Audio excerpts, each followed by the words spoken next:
নমস্কার, কেমন আছেন সবাই? আশা করি সকলে ভালো আছেন। বেলা এখন 4টে বাজে। চন্দন আর তার বন্ধু মিলে গেছে ঠাকুর দেখতে। অসম্ভব সুন্দর হয়েছে এই জগদ্ধাত্রী ঠাকুরটি। আমাদের পাশে একটি গ্রাম আছে জানেন তো, আর সেই গ্রামে ছোট্ট একটি এরকম জগদ্ধাত্রী পুজো হয়। আমাদের শান্তিপুরে সেই রকম জগদ্ধাত্রী না হলেও আশেপাশে কয়েকটি জায়গাতে এরকম ছোটোখাটো কিছু কিছু পুজো হয়। তবে দেখতে ভারী মজা লাগে জানেন। এই যে নানা রকম পুজোগুলো হাত থেকে মেশায় না, বেশ দু একটি হলেও মনের মধ্যে বেশ শান্তি হয়। এখানে একটা মন্দিরের সঙ্গে সঙ্গে পেছনে একটি বাগানও আছে জানেন। সেখানে একটি বট গাছ আছে, সেখানেও নাকি সুন্দর করে পুজো হয়। কথাতেই আছে জানেন, ভক্তিতে মিলাই বস্তু তর্কে বহুদূর। তাই ভক্তি, শ্রদ্ধা আর এই ভালোবাসা দিয়েই মনে হয় সব কিছু এক একটু করে গড়ে ওঠে। কত ফুল, বেলপাতা দেখুন। আজকে হয়তো অষ্টমী পুজো চলছে। সামনে মোমবাতিটি অনেক বড়, বহুক্ষণ সময় ধরে চলবে। আশপাশ থেকেও দেখা যাচ্ছে বহু মানুষজন এসেছে। তবে জানেন, গ্রামের এই পথ ধরে হাঁটলে পরে জানেন এক সময় মনে হয় কিছুক্ষণ সময় যদি এখানে থেকে যেতে পারতাম বেশ ভালো লাগতো। আজকে চন্দনের সঙ্গে সোহাগকে কেন দেখতে পাচ্ছেন না এটাই হয়তো ভাবছেন। জানেন তো, সোহাগের ছিল আঁকা পরীক্ষা, সেই কারণে সে আর যেতে পারেনি। তবে জানেন, চন্দন যখন বাড়িতে ফিরে এলো তখন সোহাগের প্রশ্নের উত্তর দিতে দিতে চন্দনের যেন একটু মাথাটাই খারাপ হয়ে যাচ্ছে। কি করে ছলে বলে কৌশলে ওকে যে বোঝাতে চাইছে কে জানে। তবে জানেন তো, বাবা মেয়ের এই জুটিটি একদম সেই আমার ছোট্টবেলার কথাটা মনে পড়ে যেত। বাবা যখন কোথাও যেত, যদি না নিয়ে যেত টুক করে বলতাম যে কেন নিয়ে গেলে না। এই প্রশ্নটা যেন সব বাবারই থাকে, সমস্ত পৃথিবী জুড়েই এইরকম প্রশ্ন থাকে। এই যে এখানে একটু একটু করে প্রসাদ বিতরণ করছে, সকলেই নিচ্ছে জানেন। এখানে একটু পায়েস বিতরণ করছে, আর ওই যে সামনের ওই রাস্তাটি ধরেই সকলে আসছে। বহু মানুষের ভিড়, বলেছিলাম না কিছুক্ষণ আগে। তবে আজ বাড়িতে ভীষণ রান্না বান্নার একটু চাপ ছিল, তাই আমিও যেতে পারিনি। চন্দন যখন গেল তখন বলেছিল যে তোমার জন্য একটু ছবি তুলে নিয়ে আসবো। বেশ ভালো হলো জানেন, এই যে আপনাদের সঙ্গে একটু শেয়ার করতে পারছি, এটাই বা কম কিসে। না যেতে পারার মাঝখানেও যে এত কিছু দেখা, তা ভীষণ ভালো লাগে। পাশে আবার মেলাও বসেছে জানেন, অনেক ছোট ছোট দোকান বসেছে। কোথাও বেলুন, কোথাও একটু আইসক্রিম, বাচ্চাদের একটু খেলনা। এই যে এখানে দেখেছেন নানা রকম খেলনা আছে, আর ওই যে সঙ্গে এই বেলুনগুলো। এই কাকিমার কাছে আসতেই উনি বলল একটু দাঁড়াও। কথাবার্তা অনেকক্ষণ ধরেই চলছিল। তার মাঝখানে ওনার থেকেই জানতে পারে চন্দন যে এই পুজোটি কবে থেকে প্রচলন হয়।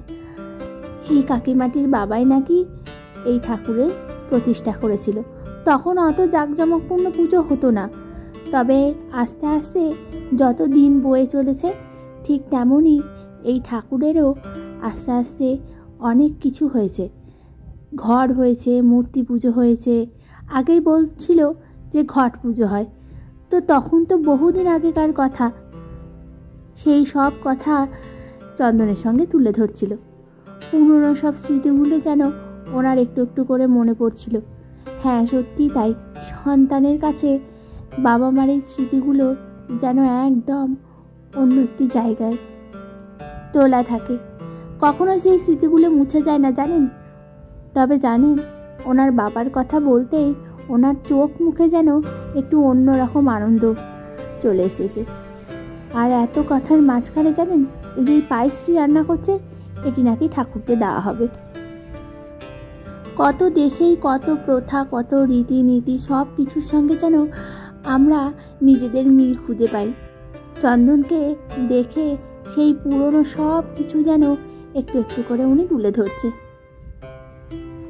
চন্দন এসে বাড়িতে বলছিল জানেন যে অনেকক্ষণ একজনের সঙ্গে একটু গল্প করার সুযোগ পেয়েছিলাম। সামনে তো শীত আসছে, তবে জানেন পিঠে পায়েস দেখে মনটা যেন অন্যরকম হয়ে যায়, কোথায় যে হারিয়ে যায় কে জানে।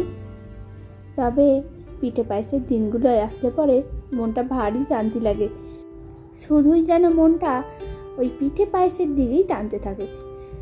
তবে এদিকে যে বট গাছের কথাটা বলেছিলাম সেটা এখানেই আছে, আপনাদেরকেও সঙ্গে করে নিয়ে যাব। তবে ওনার কথাগুলো শুনতে ভারী মিষ্টি লাগছে জানেন, বহু পুরোনো দিনের এই স্মৃতিগুলো উনি তুলে ধরছে। ওনাকে দেখেই হয়তো আপনারা সেটাও বুঝতে পারছেন।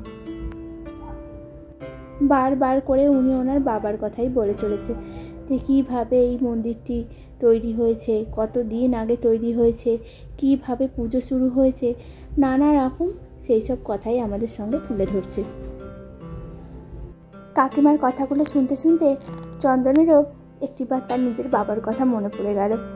হ্যাঁ, সত্যি তাই, অন্যদের যখন এইসব কথাগুলো শুনি তখন যাদের বাবা মা নেই তাদেরও ঠিক মনে পড়ে যায়। চলুন তবে, কাকিমা এখানে তার নিজের কাজ নিয়ে ব্যস্ত রয়েছে, আর তাকে জ্বালাতন করব না। এদিকে যখন আবার আসবো তখন তাই বলছে যে একটিবার দেখা করো। চলুন, ওদিকে যে বট গাছটির কথা আপনাদেরকে বলেছিলাম এদিকেই আছে, আর এখানে দাঁড়িয়ে থাকলে হবে না, এবার নিজেদের গন্তব্যস্থলেও পৌঁছতে হবে।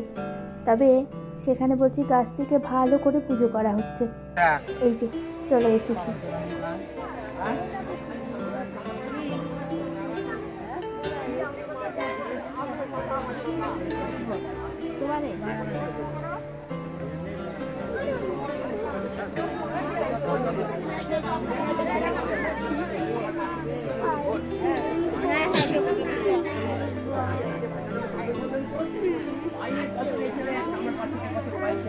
এই ছেলে এই এখনো করলে এইটা ফিল্ম হবে বিদেশে একটু সারা